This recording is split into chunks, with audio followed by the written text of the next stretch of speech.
한 주간 평안하셨습니까? 이번 주도 삶에서 하나님의 지혜와 함께 지혜롭게 사시는 한 주 되시기를 소원합니다. 오늘의 말씀은 또 인간의 감정에 대한 부분을 좀 이야기를 해볼까 해요. 인간의 감정이 어떻게 잘 지혜롭게 조절을 해야 하는지 오늘 13절 말씀입니다. 너희 중에 지혜와 총명이 있는 자가 누구냐? 그는 선행으로 말미암아 지혜의 온유함으로 그 행함을 보일지니라. 먼저 벌써 결론부터 얘기하네요.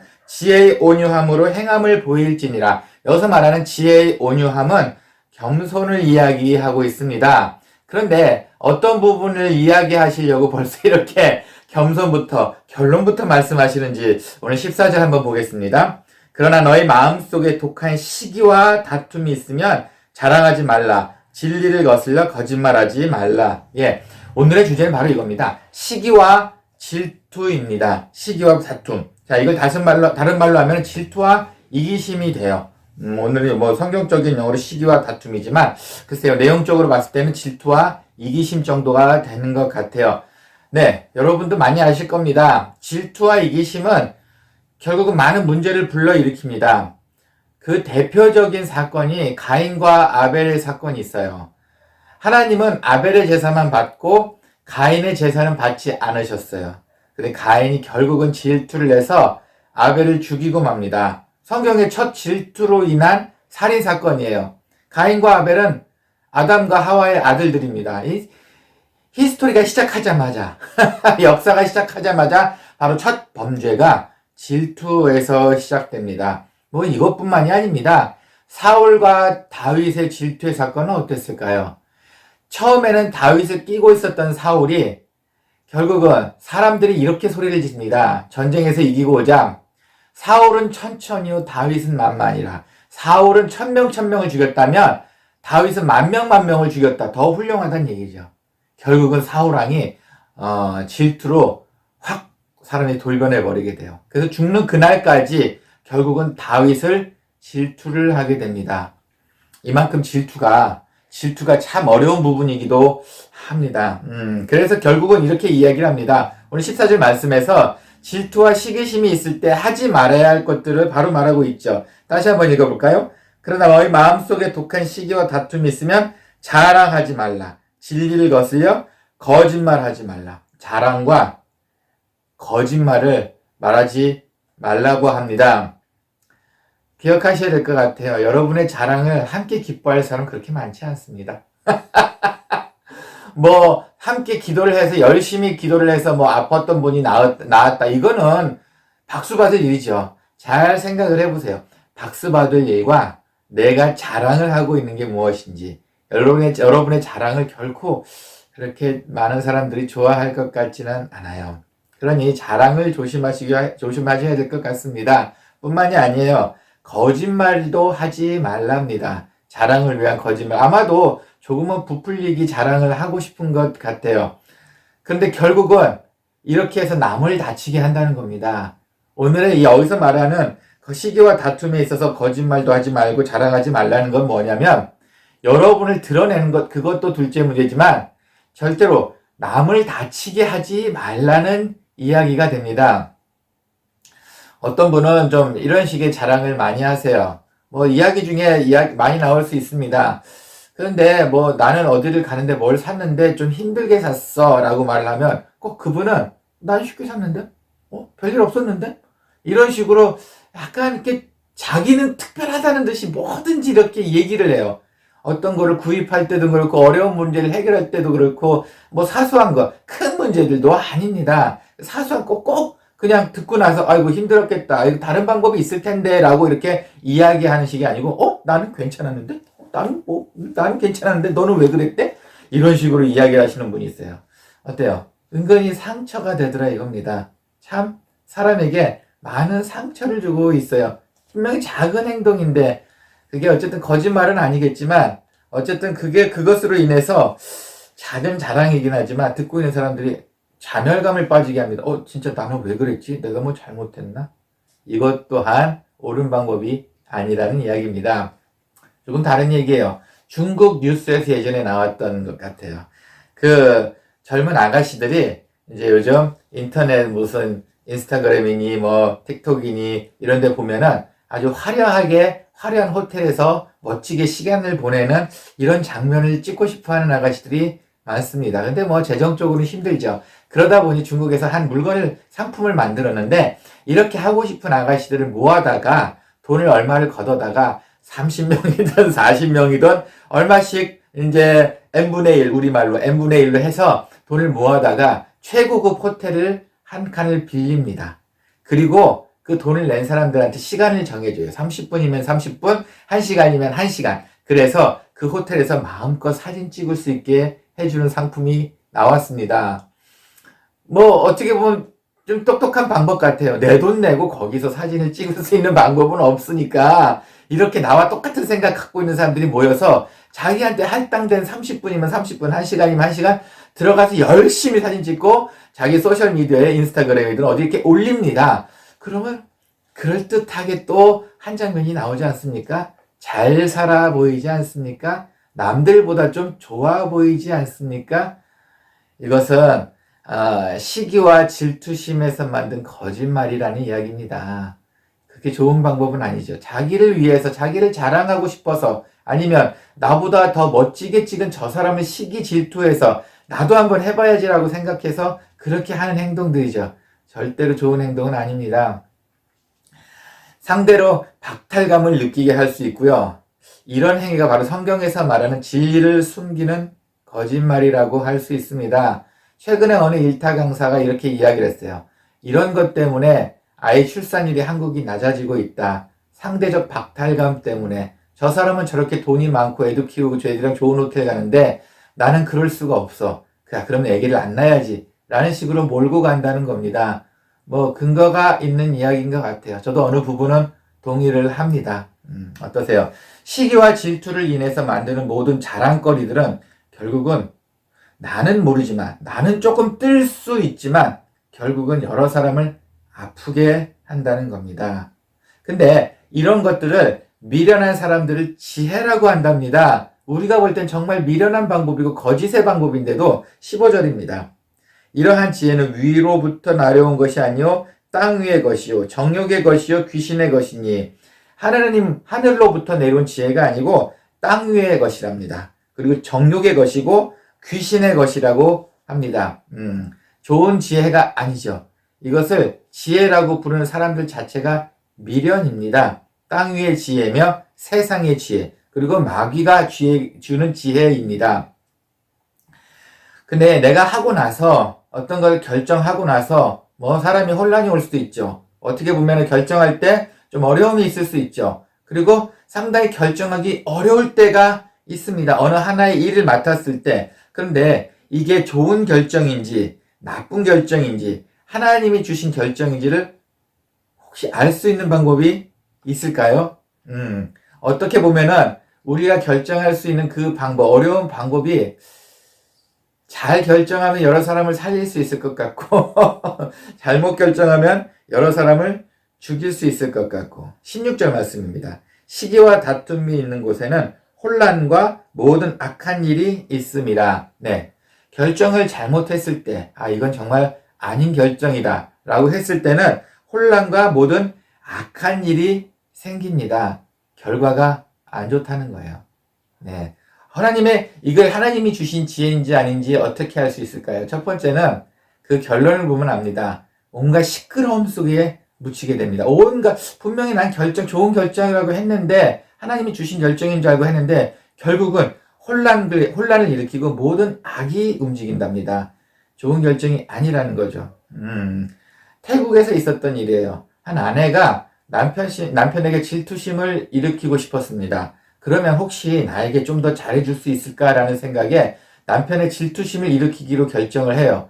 하나님이 주신 지혜인지 땅에서 올라온 지혜인지는 잘 모르겠습니다. 그래서 이런 방법을 생각합니다. 태국도 한국이라면 이제 또 동경의 나라 아닙니까? 그래서 이 아줌마가 한국인 남자친구가 생겼다고 남편한테 거짓말을 해요.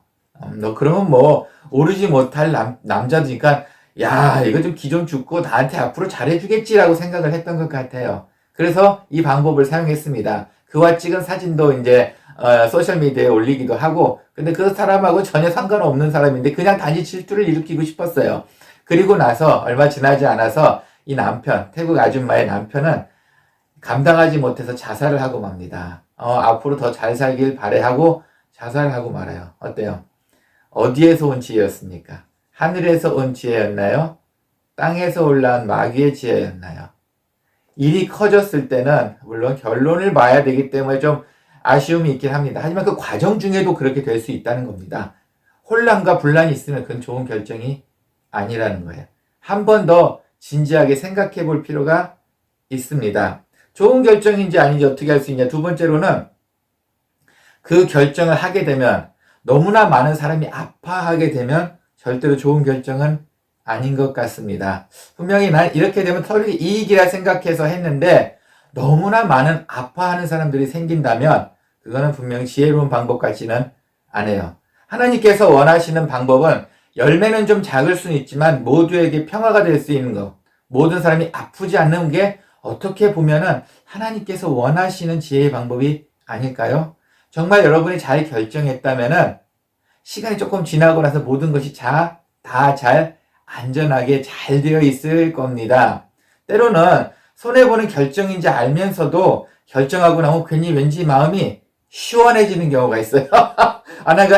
결정하고 나니까 시원하다. 됐어. 됐어. 이렇게 가자. 이럴 때도 있습니다. 그거는 어떻게 보면 하늘에서 온 지혜일 수도 있습니다. 내가 손해를 어느 정도 감수하고 모든 사람이 더 편안해지는 그 방법을 선택했다는 이야기죠.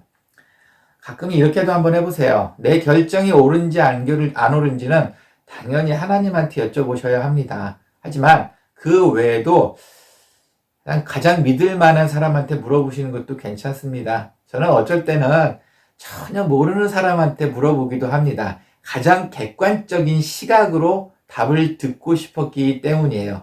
그럴 때는 가끔 전혀 모르시는 분한테도 물어보기도 하고 너희라면 이러면 어떻게 하겠어? 라고 한번 질문도 한번 해봅니다. 그리고 마음에 결정을 하고 결정을 하지요. 모든 사람에게 이익이 될 수 있는 방향으로. 나만의 이익이 아닌 모든 사람에게 편안한 마음을 줄 수 있는 방법. 이게 가장 좋은 방법 아닐까요? 네. 하지만 역사를 바꾸신 분들은 모든 사람한테 지적을 받아도 그걸 이루어내는 사람입니다. 그렇게 하실 수 있으면 하세요. 그렇게 감당하고 모든 걸 내가 다 감당하고 가서 결국은 좋은 열매를 확실하게 맺을 수 있고 이렇게 되면 모두에게 좋은 거야 라고 생각했을 때 그거 할 수 있으면 하세요. 하지만 그 결정에 있어서 혼란이 올 때는 다시 한번 생각해 보세요. 여러 사람한테 아픔을 줄 수 있는 거는 결국은 좋은 것 같지는 않습니다. 하나님의 생각을 찾는다는 게 이렇게 어렵네요. 제가 읽은 글 중에 이게 있어요. 화났을 때는 절대로 아무것도 결정하지 말아라. 네, 맞는 말인 것 같아요. 내가 화가 나 있을 때 결정하는 것들은 오히려 안 좋은 결정을 할 때가 있습니다. 그냥 홧김에 그냥 기분도 안 좋은데 하지마 그냥 때리쳐 나 그만둬 이럴 수도 있습니다. 결국 그렇게 할 수 없을 텐데 말입니다. 네, 화났을 때는 아무것도 결정 안 하는 것도 하나의 지혜로운 방법인 것 같습니다. 그러면은 지금까지 사탄이 준 지혜에 대해서 한번 얘기해봤는데 하나님께서는 지혜를 안 주시나요? 네, 하나님께서 지혜를 주십니다. 그 방법이 있어요. 17절입니다. 오직 위로부터 난 지혜는 첫째 성결하고 다음에 화평하고 관용하고 양순하며 긍휼과 선한 열매가 가득하고 편견과 거짓이 없나니. 네, 성결하고 화평하고 관용하고 양순하고 긍휼하고 선한 열매가 가득하고 편견과 거짓이 없는 것. 이건 하나님이 주신 지혜입니다. 그리고 나서 바로 18절에서 또 한 번 화평에 대해서만 강조를 하네요. 화평하게 하는 자들은 화평으로 심어 의의 열매를 거두느니라. 이 중에 최고인가? 화평인가요? 화평만 다시 이야기합니다. 네, 사실은 17절에서 말하는 거는 그냥 화평, 평화 그 자체고 18절에서 강조하는 것은 이 화평을 위해 노력하는 사람에 대해서 이야기하고 있습니다. 화평하게 하는 자들은 화평으로 심어 의의 열매를 거두느니라. 화평하도록 노력하는 사람은 결국은 의의 열매를 거두게 된답니다. 결국은 화평하게 하는 자가 되라는 이야기네요. 질투를 일으키는 자가 아닌 화평을 만드는 자가 되라고 합니다. 뭐 이런 것도 될 수 있을 것 같아요. 여러분이 두 사람이 싸운 걸 알고 있다고 칩시다. 여러분의 친구 두 사람이 사이가 안 좋은 걸 알고 있다 칩시다. 그러면 화평을 이루는 자는 뭐 이렇게 얘기할 수 있겠죠. 야, 내가 밥 쏠게. 그냥 둘 다 나와. 나랑 같이 밥 먹고 이야기하자. 화평을 이루자. 어때요? 뭐 이 방법도 작은 방법이긴 하지만 좋은 방법인 것 같습니다. 화평을 이루는 자. 근데 하지 않아야 될 것이 또 생각나네요. 절대로 맞불 작전을 하지 마세요. 절대로 저 사람이 화났다고 나도 안 해. 이 작전은 그 좋은 작전 같지는 않아요. 한 번은 제 아이와 함께 햄버거를 사 먹으러 갔어요. 근데 좀 줄이 좀 길었습니다. 그래서 아이를 세워놓고 전 잠시 화장실을 갔다 왔어요. 그러고 나니 줄이 어느 정도 좀 줄어 있네요. 그러고 나서 보니까 우리 주물 받는 아가씨, 흑인 아가씨가 너무 불친절한 거예요. 너무 떽떽거리는, 그냥 흑인 애들 불친절하건 알고 있었는데 유난히 그 아가씨가 떽떽거리고 화가 많이 나 있었어요. 저 아가씨 왜 그러나? 그리고 나서 제 아이한테 물었습니다. 저 아가씨 오늘 뭐 왜 이러냐? 그랬더니 그 아가씨, 그러니까 제 아이들 다 봤죠. 앞에 한 백인의 3명이서 주문을 하는데 결정을 하고 주문하는 게 아니고 그 아가씨 앞에서 뭐 먹을까 한참 생각하다가 이거 먹을까? 아니야 나 바꿀래. 아마 이렇게 해서 시간을 엄청 끌었나 봐요. 줄은 긴데.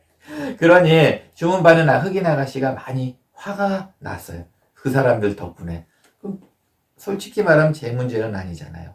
그쵸? 그럼 저는 화평하게 하는 자로서 화를 풀어주는 거지, 그 문제를 저한테 갖고 와서 너 어떻게 감히 나한테 불친절할 수가 있어? 너 어떻게 나한테 감히 맞불 작전은 하지 말라는 이야기입니다. 어떻게 보면 화평의 작전 중에 첫 번째는 이걸 수도 있어요. 화난 사람한테 기름을 끼얹지 말라고. 좀 가만히 지켜보는 것도 좋은 방법 아닐까요? 네. 맞불 작전이 아닌 이해를 하는 작전이 어떨까요? 화평하게 하는 사람은 사람으로 인해 받은 상처를 자신의 문제로 가져오지 않고 상대방을 이해하는 사람입니다. 가끔은 뭐 너무 자기 문제로 갖고 오지 마세요. 지나가다가 여러분한테 분노를 표출한 사람한테 여러분의 문제를 갖고 오지 마세요. 어쩜 무슨 일이 있었겠죠. 그냥 화를 풀어주는 생각으로 하시는 게 더 맞을 겁니다. 이런 경우가 사실 마당교에서 있었기 때문이에요. 종종 있습니다. 늘 열심히 나오시던 분이에요. 그런데 열심히 나오시는 분인데 때로는 인상이 안 좋게 오실 때가 있어요. 저는 유심히 보죠. 앞에 서 있다 보니까, 찬양할 때 보니까 평소에 찬양하시던 분이 찬양도 제대로 안 하고 시무룩하게 되어 있습니다. 뭐 쌀쌀 맞을 때도 있고요. 근데 그럴 때는 어떻게 하냐면 가만히 두시는 것도 좋은 방법이긴 합니다. 그런데 목사로서도 가만히 둘 수도 없고 그냥 한번 이 방법 여러분도 한번 해보세요. 제가 했을 때는 늘 효과가 있었습니다. 뭐냐면 너 정말 괜찮아? Are you okay? Are you really okay? 한 2번만 물어보세요. 너 괜찮아? 너 정말 괜찮아? 라고 물어보면은 제가 경험한 바에 마당교회 10명 중에 8명은 바로 그 자리에서 울었어요. 힘든 일이 있었다는 거죠. 집안에서 무슨 일이 있었다는 거죠. 이 가난한 마을에도 늘 일들은 꼬입니다. 술과 마약과 담배가 쪄들고 병이 많은 곳이다 보니까 늘 아픈 사건들이 있어요. 그게 만성이 되는 게 아니고 다가올 때마다 힘들어합니다. 그러니 그 사람들한테 그렇게 한번 물어보면 늘 울면서 얘기합니다. 남편이 술 먹고 또 아이를 때렸어. 아니면은 뭐 마약을 해서 집을 다 엎어놨어. 뭐 마약을 위해서 돈에 있는 걸 내가 힘들게 번 돈을 힘들게 찾아서 다 마약 먹는데 다 써버렸어. 반드시 이런 일이 있네요. 네, 여러분, 가끔은 사람들이 힘들게 하는 것보다 여러분을 위해서라도 평화롭게 만드는 게 세상에서 제일 좋은 방법인 것 같기도 합니다. 오늘 그 부분에 대해서 이야기를 하시네요. 질투와 시기심이 있는 사람은 늘 문제를 만듭니다. 하지만 화평케 하는 자는 그 문제를 늘 풀고 있습니다. 여러분은 어떤 방법을 선택을 하십니까? 생각보다 화평하게 하는 자들, 화평케 만드는 자들은 나라를 구하는 훌륭한 사람들이 아니에요. 눈에 띄는 역사적인 무슨 뭔가 이루어놓은 그런 사람들이 아닙니다. 여러분 주위의 사람이 될 수 있고 여러분이 될 수도 있어요. 다른 사람의 상황을 먼저 이해하는 사람이라는 것 뿐입니다. 이것이 바로 위에서부터 내려온 지혜, 사람들을 화평하게 하는 지혜입니다. 세상을 시기와 다툼의 장소로 보는 것이 아닌 하나님이 주신 지혜를 통해 화평하게 하는 장소로 보았으면 좋겠습니다.